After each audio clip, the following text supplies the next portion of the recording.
Hi అండి. ఈరోజైతే నేను కొంచెం డిఫరెంట్‌గా బీట్రూట్ మురుకులను అయితే ట్రై చేశాను.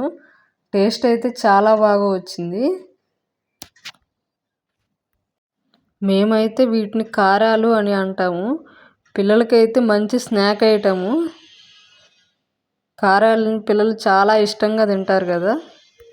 ఈ కారాలని మనం ఇంట్లోనే చాలా ఈజీగా అయితే ప్రిపేర్ చేసుకోవచ్చు. ఒక్క బియ్యపు పిండి ఇంట్లో ఉంటే చాలు, మిగతావన్నీ మనమే రెడీ చేసుకోవచ్చు. నేను తీసుకున్న కొలతల్లో అయితే చాలా క్రంచీగా వచ్చాయి. మీరు కూడా ట్రై చేయాలనుకుంటే ఈ కొలతల్లో అయితే ట్రై చేయండి. చాలా టేస్టీగా అయితే వస్తాయి. ఇప్పుడైతే మనం ఈ ప్రాసెస్ ఏంటో చూసేద్దాము. ముందుగా అయితే ఒక టీ గ్లాస్ మినపప్పునైతే తీసుకోవాలి. ఒక చిన్న టీ గ్లాస్ అండి, ఎక్కువ వేసుకోకూడదు మినపప్పు. నేను 1 కిలో పిండికి అయితే ఈ టీ గ్లాస్ మినపప్పునైతే తీసుకున్నాను. ఈ మినపప్పుని స్టవ్ మీద కొంచెం లైట్గా ఫ్రై చేసుకోవాలి. జస్ట్ ఒక 2 మినిట్స్ అయితే సరిపోతుంది. లైట్గా ఫ్రై చేసుకోవాలి, ఎక్కువసేపు ఫ్రై చేయకూడదు. ఇప్పుడైతే మనము ఇవి పూర్తిగా చల్లారేలోపు మిగతా ఇంగ్రీడియంట్స్ని అయితే రెడీ చేసుకుందాము. ఇక్కడైతే ఒక పెద్ద గ్లాస్ తోటి పుట్నాల పప్పు అంటారు కదా, చట్నీ చేస్తాం ఆ పప్పు, తినే పప్పు, అవైతే ఈ గ్లాస్తో ఒక గ్లాస్ అయితే తీసుకోవాలి. ఇప్పుడు ఈ పుట్నాల పప్పుని ముందుగా మనం వేయించి పెట్టుకున్న మినపప్పునైతే 2 కలిపి మిక్సీ చేసుకోవాలి మెత్తగా. ఇలా పుట్నాల పప్పు తీసుకోవడం వల్ల మనం చేసే మురుకులు అనేవి చాలా క్రంచీగా అయితే వస్తాయి. ఎలాంటి ఆయిల్, నెయ్యి అవసరం లేకుండా ఈ పుట్నాల పప్పు వల్లనే మనం క్రంచీగా అయితే మురుకులు చేసుకోవచ్చు.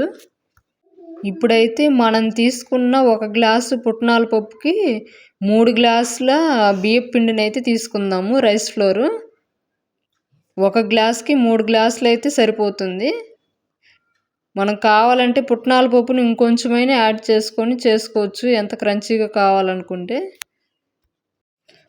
ఇప్పుడైతే మనము ముందుగా మిక్సీ చేసి పెట్టుకున్న పుట్నాల పప్పు, మినపప్పు ఉన్నాయి కదా, దీన్ని అయితే జల్లించి బియ్యపు పిండిలో తీసుకోవాలి. జల్లించి తీసుకున్నారంటే మంచి సాఫ్ట్గా అయితే వస్తుంది. కావాలంటే మీరు బియ్యపు పిండిని కూడా ఒకసారి జల్లించుకోవచ్చు. ఇక్కడైతే నేను కొంచెం డిఫరెంట్గా ట్రై చేద్దామని బీట్రూట్ని అయితే యాడ్ చేస్తున్నాను. మీకు బీట్రూట్ ఫ్లేవర్ ఇష్టం లేదంటే స్కిప్ చేయొచ్చు. నేనైతే ఇక్కడ 2 బీట్రూట్లను అయితే తీసుకుంటున్నాను కేజీ పిండికి.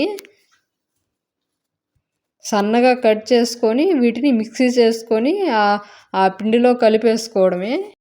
కొంచెం వాటర్ యాడ్ చేసుకొని దీన్ని మిక్సీ చేశారంటే బాగా మెత్తగా వస్తుంది, జ్యూసీగా. అంతే అండి, ఇంగ్రీడియంట్స్ అయితే రెడీ అయిపోయాయి. ఇప్పుడైతే మనం పిండి అయితే కలిపేసుకుందాము. ఈ పిండిని కలుపుకోవడానికి ముందైతే కొంచెం హాట్ వాటర్ని అయితే పెట్టుకోవాలి. కొంచెం వాటర్ని వేడి చేసుకొని వేసుకున్నామంటే పిండి మంచిగా వస్తుంది. ఇక్కడైతే ఒక 1.5 స్పూన్ అయితే కారం నేను తీసుకున్నాను. మీరు తినగలిగే కారాన్ని అయితే మీరు యాడ్ చేసుకోవచ్చు. ఇక్కడ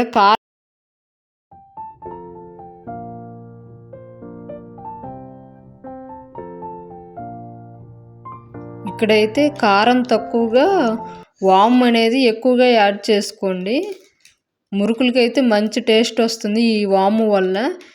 ఈజీగా పిల్లలకైతే అరుగుతాయి. వామ్ అనేది మంచి హెల్తీగా అయితే అవుతుంది. ఈ వాముని చేతులతో మంచిగా నలిపి వేసారంటే ఫ్లేవర్ అనేది మంచిగా బయటకు వస్తుంది. ఇలా నలిపి అయితే వాముని వేసుకోండి. ఇప్పుడైతే ఈ కారము, వాము బాగా పిండిలో మిక్స్ అయ్యేలా మంచిగా కలుపుకుందాము. ఇక్కడైతే మీకు కావాలంటే ఒక గెరిటెడు నెయ్యి కానీ ఆయిల్ కానీ వేడి చేసుకొని వేసుకోవచ్చు, ఇంకా క్రంచీగా కావాలంటే. నేనైతే యాడ్ చేయట్లేదు, పిల్లలు దగ్గుతారని. ఇలా కలుపుకున్న తర్వాత అయితే మనం ముందుగా మిక్సీ చేసి పెట్టుకున్న బీట్రూట్ని అయితే ఇందులో వేసి బాగా కలుపుకోవాలి. నేనైతే ఆ 2 కట్ చేశాను కదా బీట్రూట్, ఆ 2 వేయలేదండి, ఒకటే వేసాను. ఎందుకో నాకు పిండికి, నేను తీసుకున్న పిండికి ఒకటి సరిపోతుంది అనిపించింది. 1 కిలో పిండికి అయితే 1 బీట్రూట్ అయితే సరిపోతుంది. ఒక్క బీట్రూట్నే యాడ్ చేశాను. ఇప్పుడు ఈ బీట్రూట్ ఈ పిండిలో బాగా మిక్స్ అయ్యేలాగా మంచిగా కలుపుకోవాలి.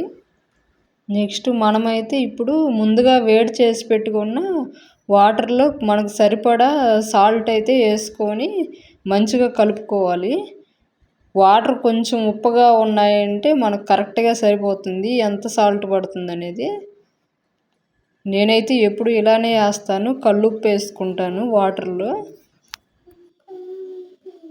ఇప్పుడైతే ఈ పిండిని చపాతీ పిండి కంటే కొంచెం గట్టిగా అయితే కలుపుకోవాలి.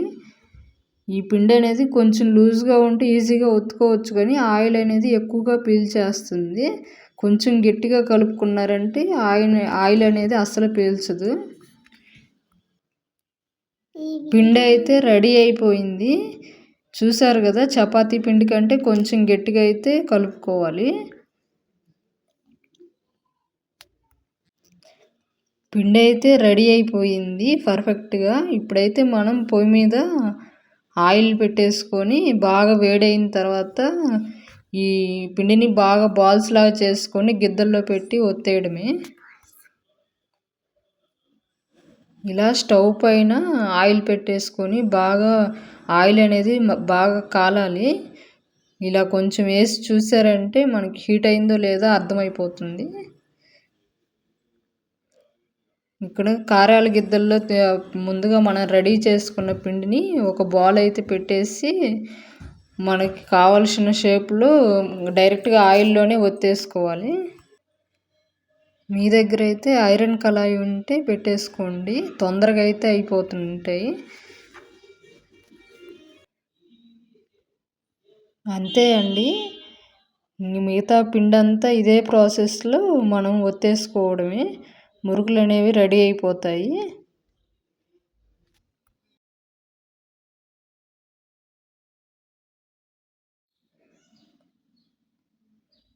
ఇంకా ఇలా ఒత్తుకున్న తర్వాత హై ఫ్లేమ్లో బాగా అటు ఇటు తిప్పుకుంటూ బాగా కాల్చుకోవాలి. బాగా క్రంచీగా వచ్చేంత వరకు అయితే వీటిని కాల్చాలి. అంతే అండి, ఇప్పుడైతే మన క్రంచీ బీట్రూట్ మురుకులు అయితే రెడీ అయిపోయాయి. ఇవి పిల్లలకైతే మంచి స్నాక్ ఐటెము. మీరు కూడా ట్రై చేసి ఎలా వచ్చిందో చెప్పండి. ఈ మురుకులు రెసిపీ మీకు నచ్చినట్లయితే లైక్ చేయండి,